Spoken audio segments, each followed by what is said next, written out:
Hey everyone, Christina Simmons here, and we are now into the first full week of Lent. It's the first Tuesday of Lent, and thought I would just jump on to have a chat really about Lent and suffering and redemption.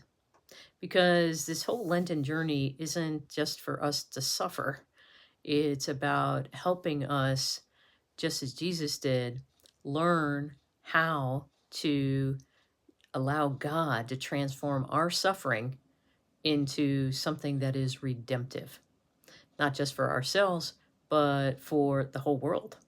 And that's the reason why the church, in her wisdom, gives us these Lenten resolutions of prayer and fasting and almsgiving. And it's designed in order to help us get better at loving. It's about we get better at loving God through our time in prayer. We get better at loving ourselves properly through fasting by detaching from things and not allowing the things to be driving us, but we drive those things. And then finally, almsgiving is so that we can come to love others better as well. So this entire season is about us learning to love better and then also learning from Jesus about how it is that suffering, which he did for us, can become redemptive when it's offered out of love for another, which is what Jesus did. Jesus suffered, died, and then he was redeemed. He was risen from the dead, and it was out of love for us.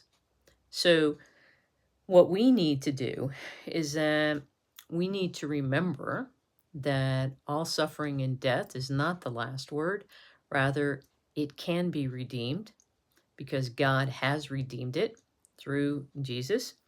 And the fact is that redemptive suffering is an act of love. I love that phrase. I'm pretty sure that came from Jeff Cavins in one of his talks that he gave at some point or another. But redemptive suffering is an act of love. And so often when we are suffering, and I get this, you have, I went through shoulder surgery now a year and a half ago.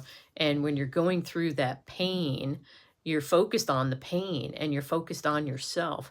But when you're able to take any kind of pain, be it physical or emotional or any other type of mental or, pain, any type of suffering, if you're able to take it and to unite it to Christ, then you have the opportunity to make it an act of love. You're able to make it redemptive. And this is what Lent is about because we're invited to intentionally enter more deeply into the redemption of the world. We're invited to intentionally enter into, alongside Jesus, the process of bringing about the redemption of the world. And St. Paul talks about this, about how we are called to make up what is lacking in the sacrifice of Christ. And a lot of times people get all wound up about that. They're like, how could, Christ's, sacrifice not be perfect or, not be complete? And it's not that. It's done what it's supposed to do, which is it opens the door for all of us and for all of creation so that it is redeemed, redeemable. But God desires our participation to help bring this about. And that's how we get to play a part, how we get to offer our gifts and our part in order to make perfect Christ's sacrifice. So, one of the things that, a lot of people will ask me is, Christina, how can I make my suffering redemptive? How can I go about it? What are some practical ways that I might be able to go about doing this? And so I'd written down some things. But first, I wanted, to say there's really, a couple of steps to it, which is one is to really unite our suffering to Jesus. And we do this by intention. we set our intention and we say, Lord, I'm offering this. And it might be we're going through it right then, but to say, Lord, I'm offering this to you. And it can be for a specific person, or it could be just, Lord, I'm offering it to you. To Mary. Mary is a beautiful intercessor in which she is the mediatrix of all graces. And this is something that when we offer up all of our graces and merits, all of our suffering, everything to her, then she makes sure that it gets distributed where it needs to go, because she's perfectly in union with God, and the Holy Spirit and Jesus. So it's something of where we intentionally offer it, and then we don't complain about the suffering to the best of our abilities. And by doing so, by uniting it, it then becomes redemptive. So what are these sacrifices? What is this suffering? Well, suffering usually tends to be something we can, like my shoulder, I was in pain, we're able to identify that suffering. But sacrifice, which is a form of suffering, are something that is really simple. It's anything that you do not like, you cannot change, you didn't choose, and you don't understand.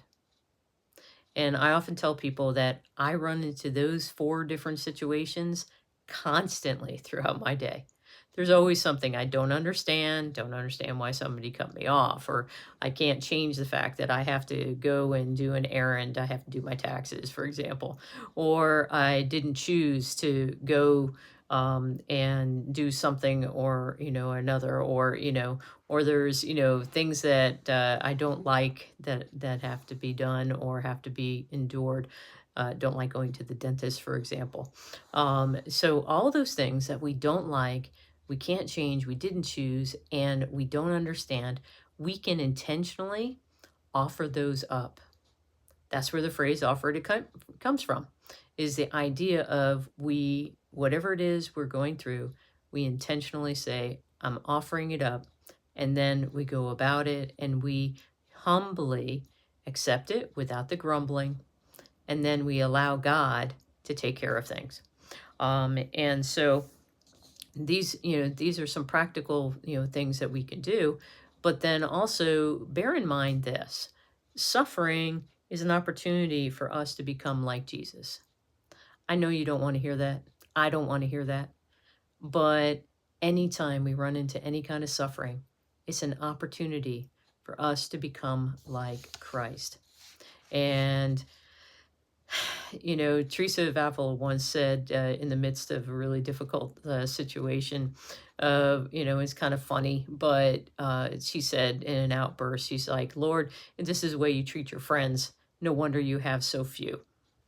So we need to remember that suffering is not a punishment. It's not a punishment. Rather, it's an opportunity for us to become like Christ. Now, don't go looking for suffering. We don't want to be doing things that cause suffering for ourselves or for others. But when suffering happens, which it will, then remember, it's an opportunity to become like Jesus. So the next thing is to entrust yourself to God. Trust that God has got this. Christ suffered, but yet God brought good out of it. Why and how? Because Jesus trusted in his Father. And we need to do the same thing. When we do that, then we're able to unite our will with Christ, especially through prayer. Spending time in prayer and asking our Lord, help me be able to do this more easily. Help me be able to intentionally offer everything that's going on in my life, especially those things I don't like, I didn't choose, can't change, and don't understand. Biggest thing is that we can make use of the sacraments. Go to Mass, participate in Mass. A beautiful opportunity at Mass is when the gifts are being prepared, or the gifts are being brought up. Go and take all of your sufferings, all of what's on your mind and your heart, and place it on the altar. Mentally place it on the altar and offer it up. And what happens is that Jesus takes it and he makes it more perfect and offers it to the Father on our behalf. So do that and go to confession. Get rid of any sin that might be preventing you from being able to freely, joyfully, easily, which is what virtue is, okay? And also, consistently to give up and to offer up anything that's going on in your life. So, go to confession, get rid of any sin that might be preventing you from being able to do this. And another very powerful thing is during Lent, almsgiving is that opportunity for us to love others better. So, in your suffering, think of others and offer it up for them. There's always someone that you can offer things up for that's going through something that we can, and if you don't know, as I said already, you can offer it to Mary. And that's where praying the rosary is so beautiful, is because Mary meditates, and intercedes for us with her son in the midst of our sufferings. And, if you get discouraged, if you're going, no, I can't do this, ask the help of the saints or look to their example. Read the story of the saints or learn about it. A great couple of podcasts out there that have radio theater that tell the stories of saints. And in fact, I just had an interview, had him on the podcast. We'll be releasing that in a few weeks. But go and listen to those stories or read about those stories to be encouraged. And finally, trust God that your suffering will bear fruit. Trust that your suffering will bear fruit. You don't need to see the results. God, in his infinite mercy and grace, might allow you to see some of the results, but it's not necessary. Trust, though, that it is happening. So these are some ways that we can enter into the Lenten season, and we can enter into this time of penance and time which so many people, they suffer through and they're kind of white knuckling it, hanging in there, and it's like, no, it doesn't have to be that way. God is inviting you into a deeper relationship with him by uniting your will, uniting all that's going on in your life to him and his suffering that he already offered for us so that we could be a part of this, part of bringing about the redemption of the world alongside him. So, his yoke is easy and his burden light. And if the burdens are really heavy right now, offer them up to Jesus and trust that he's got them and that he will bear them with you because he is always with you. Know my continued prayers for all of you during this Lenten season. And if you haven't already checked out the Lenten Easter online retreat, where I'm sharing the wisdom of St. Alphonsus Liguori, which is contained in the book 12 Steps to Holiness and Salvation, then go to the sayyestoholiness.com website and check it out. And I look forward to seeing you all again soon. God bless.